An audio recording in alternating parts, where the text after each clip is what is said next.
around storage, which will be relevant as we build interties, Larry knows this, and the interest in what we're doing here, not just in conventional oil and gas, as important as that is, but also in pathways, in nuclear, hydro obviously, interties, all that. There's an interest and expertise that is complementary.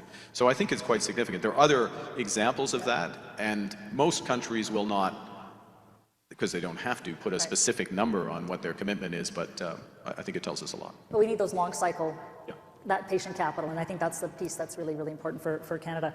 Just let's talk about LNG for a minute. You've made a commitment to double non-US exports and have spoken about 50 million tons of LNG exports by 2030 and 100 million tons by 2040.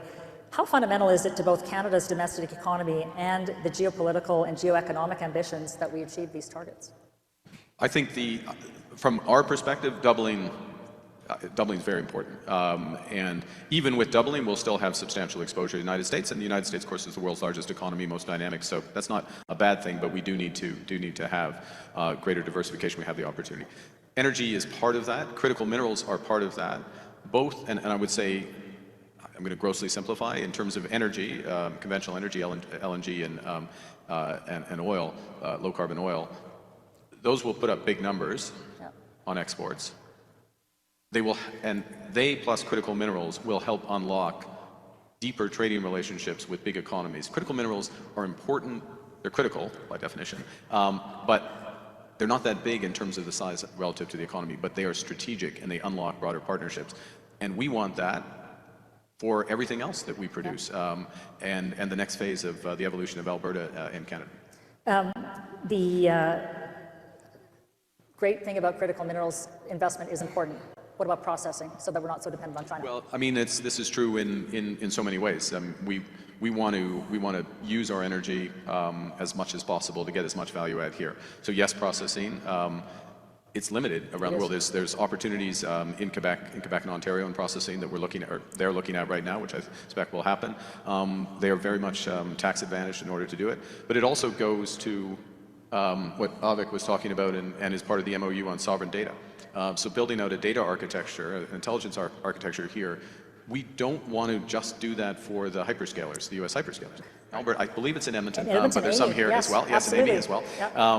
And we want our local, they can get starved on the vine, if you will, by not having access to that infrastructure. So we want to make sure we do it in a way that helps build it. So it's another example of processing, and that's where we get the outsized benefits for Canada. So you talked about what you just mentioned about AI. A few weeks ago, we had Dave McKay here in Calgary, and he talked about how we're really good at developing technology. The AI centers that we have, in Edmonton and in Montreal and in Ontario, but we're not really good at adopting what we develop. So how do we support those opportunities and make sure that we scale those companies so they don't go south of the border, or their first proof of concept is actually south of the border? Well, it's a huge issue. We're really good, by the way, at training is an odd way to put it, but we look at our great research universities, and the vast majority of the graduating class goes to the US. So we lose a lot of that. So what do we do on it? First, and one of the things we have just done, I referenced this productivity super deduction. I didn't list all the investments to which it applies, but it very much includes R&D, it includes all data infrastructure, it includes associated software and others. So it's very attractive for companies who are applying, so to speak, to do that. But I think we need to do a lot more, because in the end, what we need as a country is mass adoption, mass diffusion of AI. That's what's going to give us the productivity benefit. Yes, we want champions in the sector itself, but it's really just the familiarity of working with it. On a reference point, we're in the low 30s of people who use AI. I'm not going to ask for hands up how many agents you have and use, but we're not as high as we'd like to be. We're more or less level with the US, but if you look at the top adopters, which actually the top is the UAE, they're at 65%, Singapore would be close. We have a lot to do for that, and some of that is, yes, it's the tax system, but a lot of it is going to be training in a way that's continuous. And changing the mindset, perhaps, that we have to take those risks to adopt some things that perhaps haven't been adopted somewhere else. Yeah, risk-taking. I mean, it is a time to take risk, without question. It's a room that, you're here because you've taken risks in the past, so it's time to do it again. Question from the audience. Achieving net zero requires industry-driven rapid applied research solutions. Will the federal government provide increased funding to applied research? Currently, the funding is less than 3% of all research funding. Great question. The short answer is yes. So if you heard the question around increase applied research funding, there are a series of pools of spending that the federal government in some cases has to do. So for example, under our NATO commitments, we will be increasing our defense spending towards the 5% target by 2035. Translate that into dollars, it's a little more than $80 billion between now and the end of the decade. Now, as much as possible, we will concentrate that on areas where there is dual use applications. AI is an example, critical minerals is another example, decarbonization, a number of those technologies are there. We're setting up a new research, a DARPA equivalent, something called Borealis, which will have additional funding. And the other thing we're doing, and university presidents or faculty, or if you know anyone, if you're on the board, $1.7 billion to attract the top 1,000 researchers, including their teams, to Canada. Okay? Plus matching H-1B visas as well. How are you prioritizing attracting those researchers? Is it across the board, or is it in certain disciplines? It's skewed to the hard sciences as opposed to what I took or what I took what you too, took. yeah. So marginal utility. Yeah, we're exactly increasingly irrelevant. That's okay. Oh, no, it's not true. Sorry. Okay, it was all going fine, and now I just blown it. Can I look in the camera and say how much I value the humanities, the social sciences, and this is the future? Okay. BA means be anything. Exactly. BA. Yeah. BA means be but anything. you know we have this opportunity as a country in life sciences, in AI, in engineering, effectively the components, the building blocks. So many of these are the building blocks of being the next phase of an energy superpower, and we should take it. And we do see this shift. These top people are looking for a home where they're welcome, not just with resources, but where they're, the multicultural, diverse, pluralistic, we get along, rule of law, these sorts of fundamental things, safe city. Like, these are important. We offer all of that, plus some of the world's great research universities. And so we want to go out and get those. And of course, we're going to let the universities really drive who they bring in. Last point, but universities operate in an ecosystem, and you have businesses and other stakeholders and people on the board who will help set those priorities. So you mentioned energy superpower in your answer just now. Many people have different definitions of seeing Canada as an energy superpower. What's yours? Well, I start from what's a superpower. If you look at a superpower militarily, you have aircraft carriers, but not just aircraft carriers. You have planes. You have an army. You have drones now. You also have economic power underlying it and soft power. You have influence. You need all those components. So when you look at it from an energy perspective, we start with our strengths, oil and gas, conventional, but also the innovations that we've done. We have one of the cleanest grids in the world, 80% plus clean power across the country, hydro nuclear at the core of that. We have the ability to double, possibly triple that over the course of the next 15 years. One of the things we're going to be working with the provinces is how to do that and how to do that together in the most efficient way. And then it goes to a host of clean tech elements that are there. Many developed here, whether it's pathways on hydrogen or developments on hydrogen, whether it's developments in biogas, renewable natural gas, those aspects. There is a long list of elements for it. The organizing principle we have on it, or at least I have, is that it is going to be increasingly relevant. I can't tell you exactly when, but it's going to be increasingly relevant, not just the cost of energy, the delivered cost, the energy security element. In other words, is it low risk? Are we reliable? We are reliable people, but also the carbon component of the energy. That's why we like pathways. That's why pathways is important, because it helps lock in the lowest risk, one of the lowest marginal costs, and then the lowest carbon delivered oil.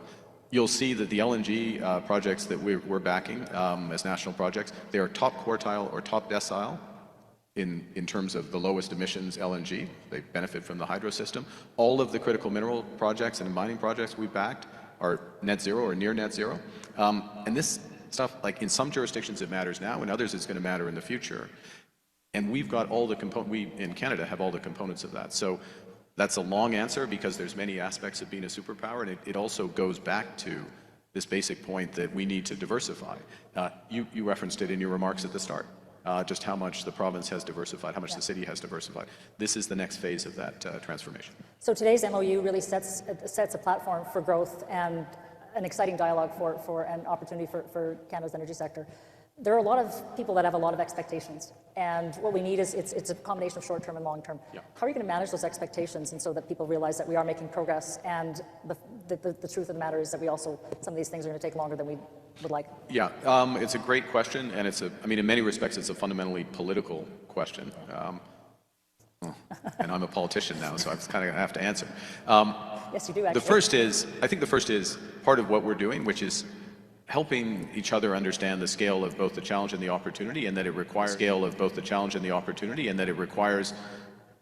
big investment, big changes. It requires us to be bold, first. Second, it does require transparency about how long it takes to, even with perfect information, how long it takes to actually build out a pipeline, a nuclear power plant, or whatever. And it does require doing something tangible in the interim. Which is why I took the moment to, the mayor and I talked about this before, it's why I took the moment to talk about what we're going to do on community infrastructure. We need community infrastructure. You know, hockey rinks matter, art centers matter, light rail transport matter, investing in that. And us investing, our big thing is build Canada. You probably caught that, you know, Canada Strong. We want people to see that we're building Canada sooner, in their neighborhood, in and around. Well, we're saying that we are building Grays Bay Port in Nunavut, which is going to open up opportunities. Well, we're building what we've decided, you know, to work together today with Alberta, because most people won't see that. They will benefit from it, absolutely benefit from it, but they will see what's happening in their neighborhood, and they deserve to see us building together for that. We also need funding for the Oval. I just would put that out there. The Olympic Oval. For the Oval, I didn't know that. Yeah, well we can brief you on that later. But when you talk to... It was fine last time I was there. No, it's... What did you do to it? You're supposed to take care of it. It's old. Okay. It needs chillers and other things. Okay. You talked about building, this is my last question, you talked about building Canada, and you've emphasized but alongside that, you made the comment in your speech that this is an excellent opportunity for getting into the trades, and just wanted to, you know, what are your plans to encourage more youth to choose these career pathways and to bolster the trades production? Like, we need people to help build Canada strong. How's that going to work? Yeah, so I came from, I referenced it briefly, I just saw Sean Strickland, who is the head of the Canada Building Trades Union, and one of the things they do is to help map, like, how many people are we going to need, how many do we have, and how are we going to get them? Yeah. And there is an enormous need, and I think we're just at the early stages of appreciating how many people we need to get into the trades, young people we need to get in the trades. And so we need to do multiple things. One, we need to talk about it. Virtually every time I speak, I say this point, which is true, is we are going to create hundreds of thousands of careers in the trade. It is going to be a great time to be in the trade, because we're going to build for 25, 30 years. So this is the point. And then, you know, those who come after us, I'm sure will build more. But getting people to understand, young people to understand, this is great. I'm going to move into a career, first point. Secondly, we are going to, and you're going to see more of this, and we'll do it with the provinces as well, is to work with the unions, their apprenticeship programs, work with post-secondary education, whether it's Mount Royal, Nate, SAIT, examples for the apprenticeship and the trade building as well, and then also have some mid-career programs so that people can switch over into that. So a lot needs to be done to create the training capacity, but it starts with creating the demand and making it clear that we are not messing around. We are going to build big. Because we're going to build big and build often, there's great opportunities. Please like, comment, share, and subscribe to my channel.